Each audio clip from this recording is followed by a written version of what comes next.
Hi నమస్తే అండి. Welcome back to Madhaviraj logs. మొక్కలంటే ఎంతో ఇష్టంతో మనం రకరకాలైన పూల మొక్కలు, పండ్ల మొక్కలు తెచ్చి పెట్టుకుంటూ ఉంటుంటాము. అయితే ఒకరికి సక్సెస్ అయినట్టుగా ఇంకొకరికైతే సక్సెస్ కావు. అవి ఎందుకు కారణమైతే నేను చెప్తానండి. మొక్కలకి ముఖ్యంగా మ్యాక్రోన్యూట్రియంట్స్ అలాగే మైక్రోన్యూట్రియంట్స్ చాలా అవసరమండి. అందులో మ్యాక్రోన్యూట్రియంట్స్ అనేవి చాలా ఎక్కువగా అవసరం. మైక్రోన్యూట్రియంట్స్ అనేవి చాలా తక్కువ మోతాదులో అవసరం అవుతుంది మొక్కకి.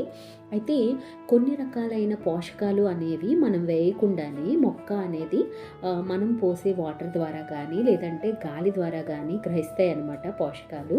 అలాగే మిగిలిన కొన్ని రకాలైన పోషకాలు అయితే తప్పకుండా మనం ఇవ్వాల్సి ఉంటుందండి. మరి ఈరోజు వీడియోలో మనం మన ఇంట్లో నిత్యం మన వంటింట్లో మనం వాడే వస్తువులతో మొక్కలకు కావలసిన మైక్రో న్యూట్రియంట్స్